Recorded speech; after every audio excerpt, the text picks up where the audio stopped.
A day after the Lakers banished D'Angelo Russell to Brooklyn, we're going to double check our work on the trade for Dorian Finney-Smith. UCLA appears to have its replacement at quarterback, and the Dodgers renew their commitment to extend Dave Roberts' contract. Good morning. I'm James. This is your daily dose of sports and snark for the greatest sports city in the world, Los Angeles. This is the faithful Angelenos Morning Report. It's December 30th, 2024. By the way, another thing to welcome back. What do you say we welcome the Rams back to winning the NFC West? That was accomplished last night by virtue of Washington's overtime victory over Atlanta. And we'll be talking more about the Rams and Chargers in the coming days. But by the time you see this clip, I'm going to be on a plane heading north to work, which sucks. What doesn't suck, we added a new subscriber to the Angeleno Familia last night. Thank you for getting in on the ground floor. And if you like being in the know about LA sports, clickety-clack the like button. Clickety-clack the subscribe button. There's a notification bell. Hit that. It'll let you know when we drop new content. Sharing is caring. Let people know we exist, and by all means comment. Now, before we go through the news and notes, a quick look at the scoreboard. Kings 5, Philadelphia 4. Anze Kopitar scores twice. And today, the Clippers are at New Orleans at 5. Terrence Mann will not be playing tonight. So what do you say we get to the news? We posted a breaking news clip yesterday when the Lakers traded D'Angelo Russell to Brooklyn, along with a few second-round draft picks to Dorian Finney-Smith. Look at the Lakers playlist on this channel if you want the immediate reactions, how things fit, this, that, and the other. But since then, because this trade is so vital to the immediate future of the 17-time NBA champs, I wanted to poke under the hood. Wanted to look around everywhere, smack it up, flip it, rub it down. No. And I'm still going to come to the bottom line that it was a heist. The Lakers totally got over on this one. The only problem that I really have with the trade is this. It's only going to make those Laker bloggers out there who are, to quote Dave Chappelle in the Player Haters Ball, those bloggers are Mark-ass Marks, Trick-ass Marks, Punks, and Skip-Scaps, Skanks, Scallywags, Hoes, Heifers, Hee-Haws, and Hoolios. And it's going to basically make them accelerate all of their baseless Lakers trade rumors. None of them had the Lakers trading for Finney-Smith before the trade deadline. And by the way, after the trade happened, you know what happened? Oh, now the bloggers are out in force. They're claiming now the Lakers are going to go after Trae Young, Miles Turner, Walker Kessler, Anthony Simons, Jonathan Kuminga, Brandon Ingram, and De'Aaron Fox. 7 hot, steamy piles of dog turd disguised as intel. All of them coming after the Lakers made a trade that none of those clickbait prostitutes saw coming. By the way, I want to tell you one major reason why you should swat away virtually every trade rumor that you hear about the Lakers in the coming days. For that matter, any Laker trade rumor any day. You have to match salaries. D'Angelo Russell's salary was going to be the linchpin of a trade for, say, Trae Young to match the dollar amount. That's off the table now. But I want to focus a little more time putting more focus on what Finney-Smith can provide the Lakers. We touched on the three-point shooting. We touched on the physicality. We touched on the fact that he is the prototypical 3-and-D guy that the Lakers have been lusting after for years. First off, you can easily imagine how JJ Redick played a role in this deal. In the tail end of his playing career, Redick tweeted, quote, "How can you not love DFS?" Unquote. This is back when they both played for the Dallas Mavericks. We already mentioned that Finney-Smith is extremely versatile. He can play either forward position and even center in a pinch. But moreover, an analytics group said he is the only guy in the NBA who has been asked to defend guards, forwards, and centers for at least 15 half-court matchups per game. In other words, on defense, he is helping out everywhere, every time. Moreover, the Lakers only had two guys on the roster, LeBron James and Austin Reeves, who were attempting more than 5 3-pointers per game. Redick, virtually every Laker coach ever since Phil Jackson's left, virtually all of them has said we need to shoot more threes.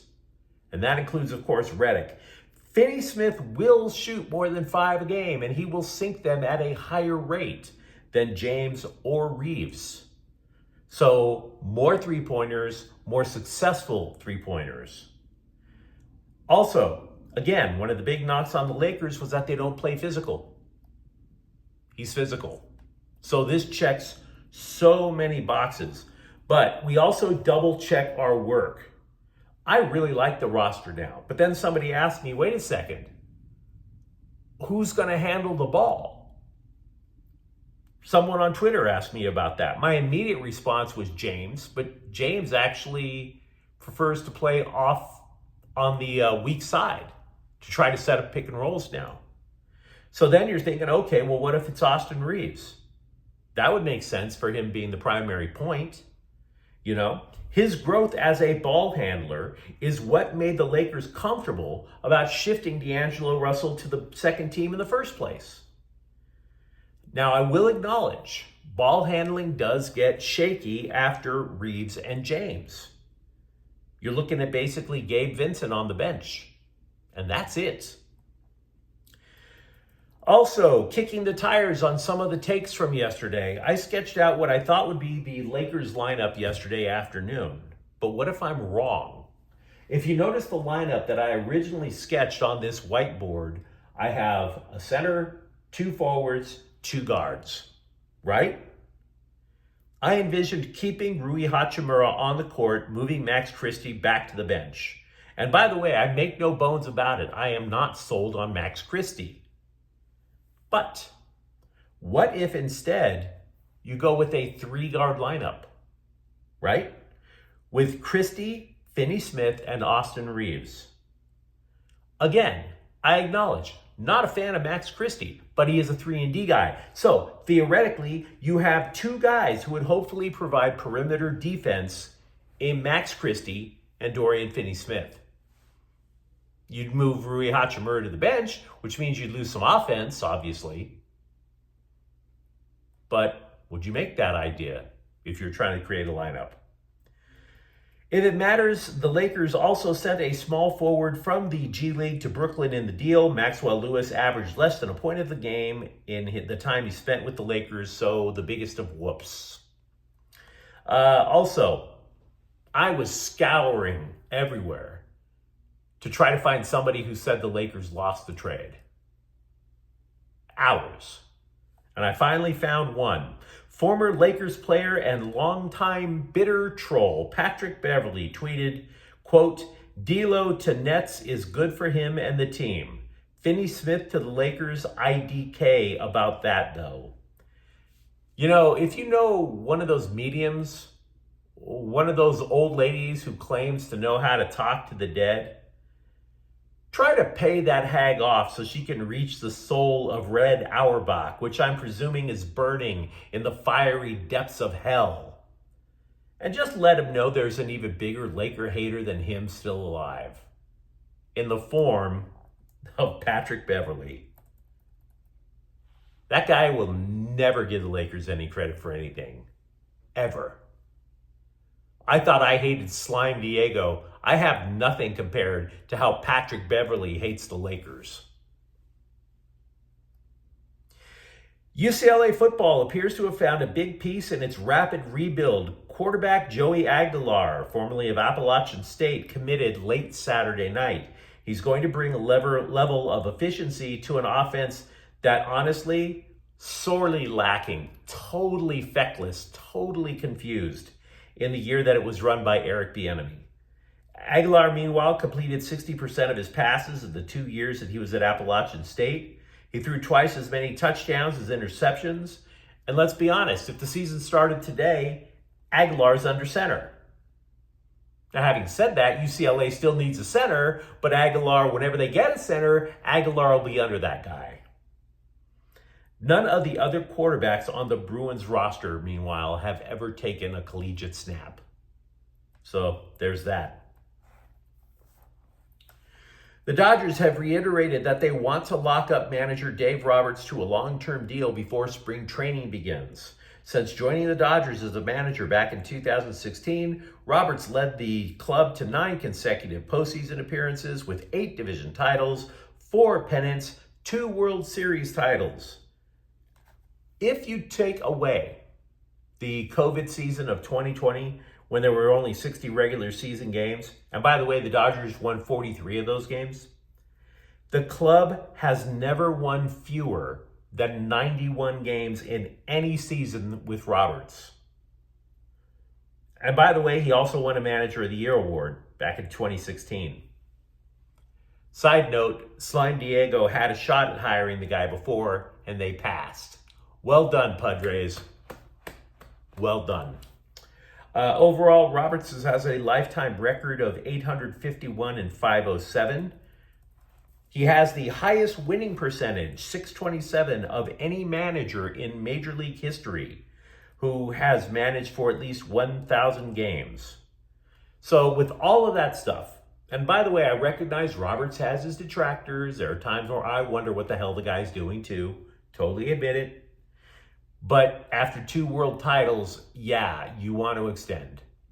You do. So if you're wondering, what is the going rate for a highly respected manager? Well, glad you asked. Last offseason, Craig Counsell signed a record-breaking extension with the Cubs.